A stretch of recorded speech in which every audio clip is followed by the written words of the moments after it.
Get ready for a war with Iran, all right? Get ready, because overnight, a U.S. warship and other commercial ships, the U.K. ships, Japanese ships, and the United States were attacked with missiles by Iranian-affiliated ships in the Red Sea. So how do we know this? Well, because the Pentagon is telling us this. So we have to believe the Pentagon, right? They always tell the truth.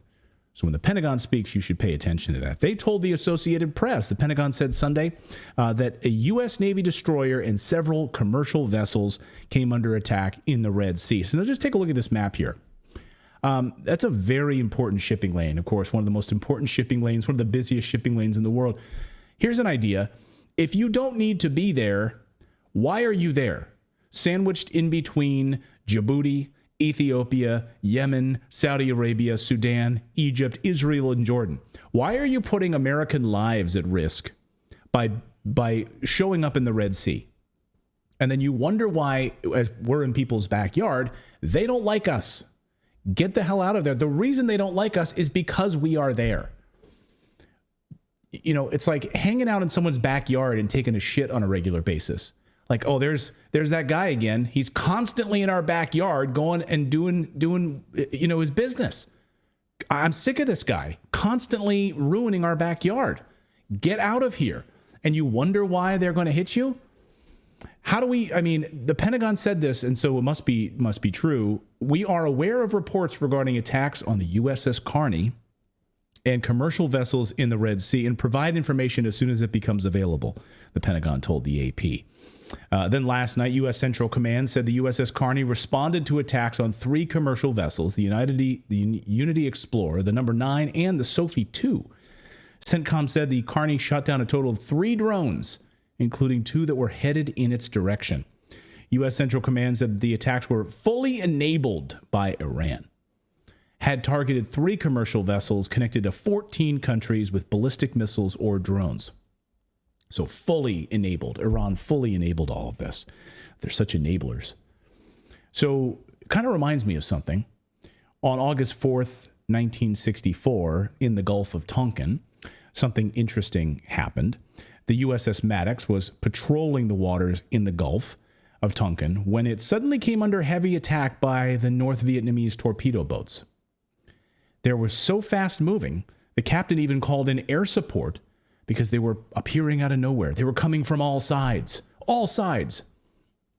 We need air support to bomb the waters in order to hit these fast-moving North Vietnamese boats. The U.S. press, of course, heard about the incident immediately without really checking at all because they just got it from the Pentagon. The U.S. press snapped right to attention and reported atrocities. America attacked. U.S. planes hit back. 3 red PT boats attacked U.S. ship off North Vietnam. Oh my God, the United States was attacked? Just like at Pearl Harbor, we were attacked again? Unbelievable. So, and Congress fell in line and authorized an attack on North Vietnam then, of course, in response. They called it the Fight If We Must resolution. The Fight If We Must resolution. Oh, I guess, I guess we have to do this. I don't like that at all, but it is clever PR. I guess we have to do it. I guess we have to fight, don't we? So, yeah, how can we not? Because we had, I like that it doesn't cover why we were there. That's not important. It's like fight if we must. Yeah, don't ask that question. Oh, I hate being dragged into someone else's neighborhood and then have to fight them. Right. I'm in the Red Sea. Why are you in the Red Sea? Doesn't matter. Doesn't matter. Don't ask those questions. You commie for asking those questions. How could we not respond to this tyranny? Patrolling right off their coasts and being attacked, attacking U.S. warships. Those commie bastards, we have to attack them. It's the right thing to do. Remember, at the time, the captain of the ship called in air support. Well, it turned out a few of those pilots later admitted that there were no targets. They were told to drop their bombs basically on empty ocean. Nothing. Phantoms. Why? Well, we now know why, of course.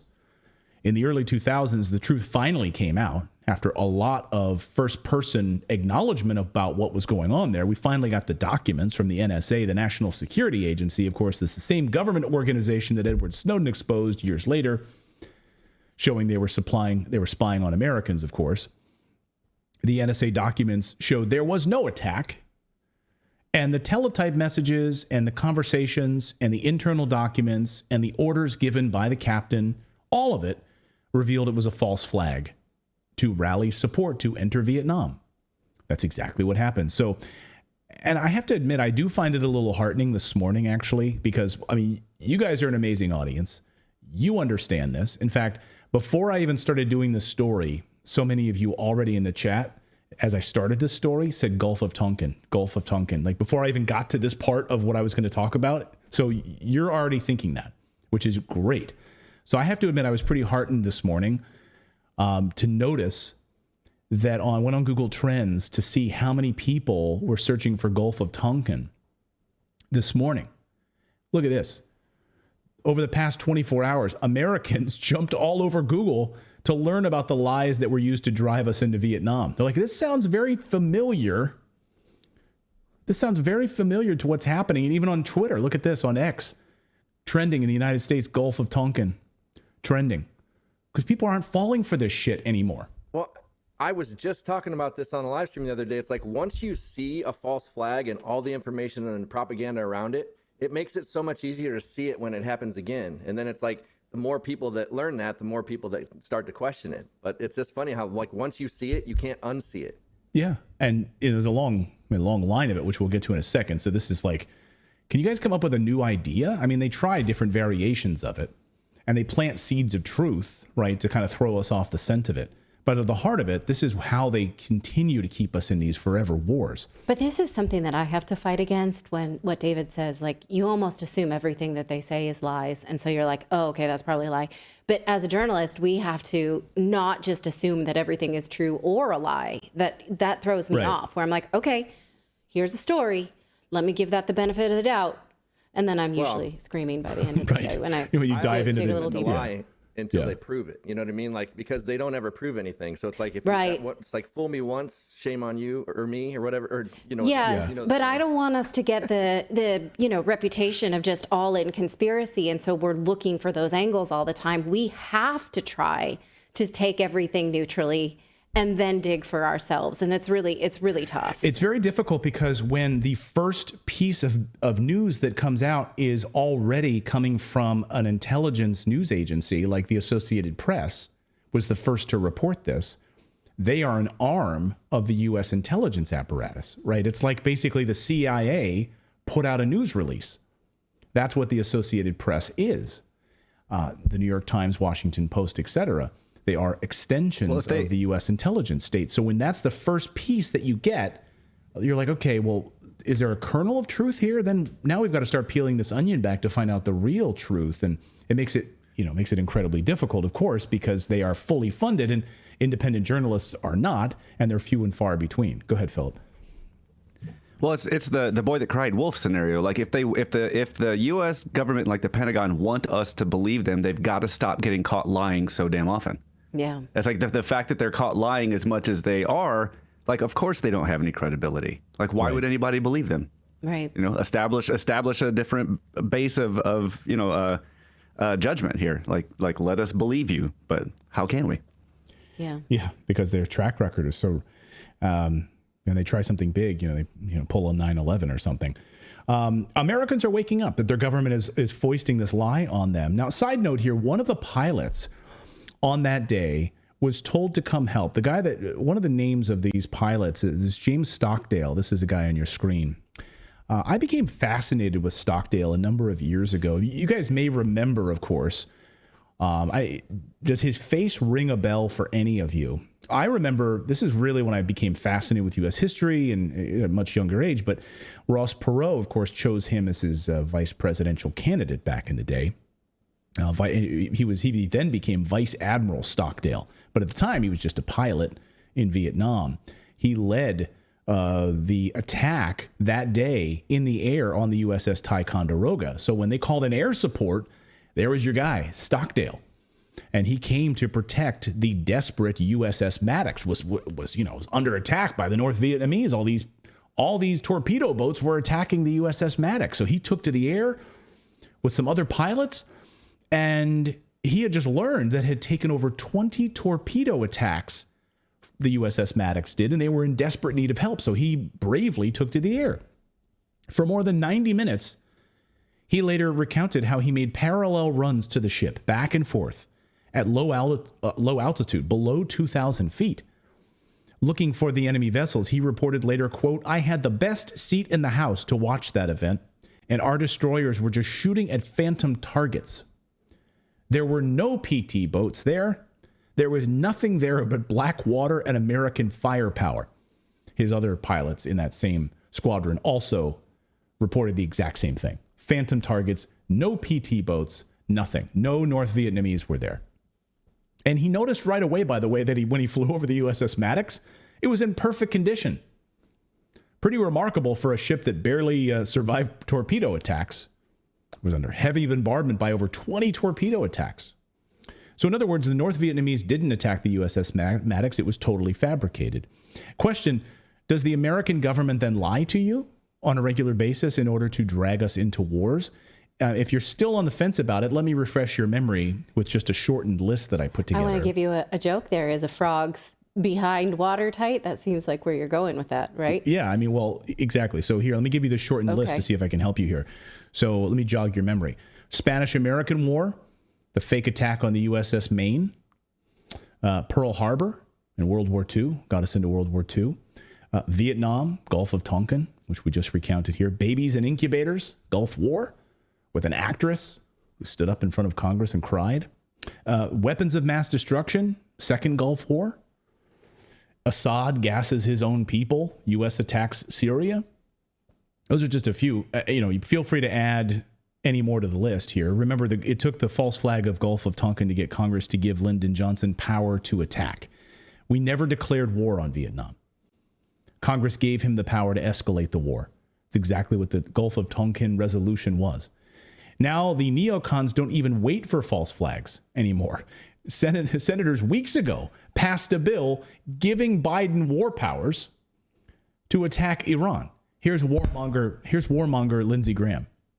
We'll introduce a resolution in the United States Senate to allow military action by the United States in conjunction with Israel to knock Iran out of the oil business. Iran, if you escalate this war, we're coming for you.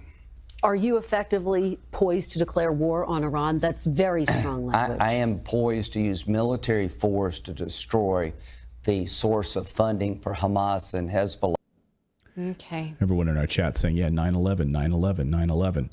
The USS Cole, thank you. Yes, exactly. U.S.-Mexican War. Lusitania. Yugoslavia. Serbia. I didn't forget Serbia. Right. Exactly. So early this morning, U.S. Central Command released this statement on the attacks in the Red Sea. These attacks represent a direct threat to international commerce and maritime security. They have jeopardized the lives of international crews representing multiple countries around the world. We also have every reason to believe that these attacks, while launched by the Houthi rebels in Yemen, are fully enabled by Iran. The United States will consider all appropriate responses in full coordination with its international allies and partners. So what are they going to do?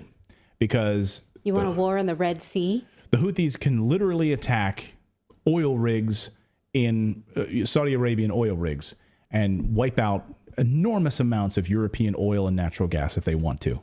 And there's nothing they could do to stop them. So if that's really what they're going to do, they're playing with fire. So you'll see some sort of a response. I've seen some speculate, military experts saying the U.S. and Israel will launch some bombs into some empty hillsides in Yemen and say they struck back and they won't hit anything. But if they really wanted to hit actual Houthi targets, they are in for a world of hurt. If they unleash that, because they will fire back and destroy a massive amount of infrastructure, and we will be fully engaged, if that's what they want. So we'll see exactly what the U.S. and Israeli response. If they really want to be pulled into this, expect some sort of a big retaliation towards Iran over the next 24, 48 hours. Or more of these attacks will continue until it just builds up to a boiling point. So we'll keep our eye on these false flags.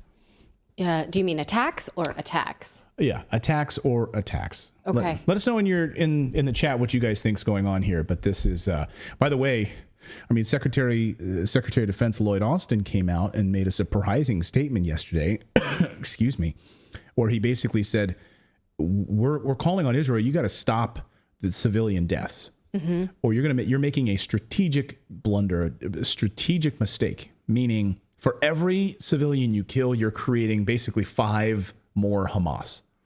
You're going to create an anger and resentment that will last. It'll be a defeat for Israel. And Senator Lindsey Graham came out just a few minutes later and said he's naive and I've lost all faith in Lloyd Austin and he's a failure and he's not credible at all anymore. So we'll see what happens here. Excuse me. Who's going to win this little battle? Neocons or Lloyd Austin? Is Lloyd Austin about to be canned because of making those statements? And is the neocons, are they going to win? It's going to be interesting to see what happens there. Go ahead, Philip. Yeah, like when Lindsey Graham is saying that, is insulting you, you're really down there. Right. Yeah. Lindsey Graham, he reminds me of like a high schooler who felt really good making some points in debate club and then just keeps going because it feels good with the same 3 points that he makes? Feed his ego. He's like, you could tell he really was empowered by making that threat to Iran, as if Iran was actually listening to Meet the Press. Yeah. He was like, Iran, if you try this, like, oh, that felt so good. I mean, he goes wherever the wind blows him. Yeah. Literally. Thank you so much for watching this segment here at Redacted. We are live every day at 4 p.m. Eastern Time, trying to share the stories that the mainstream media will not cover. You should also come over and join our community of Redacted Rebels over at redacted.inc. That's our private locals community where we can share exclusive content that we simply cannot share here on YouTube. Come over and join the rebellion together right now by going to redacted.inc. We'll see you next time.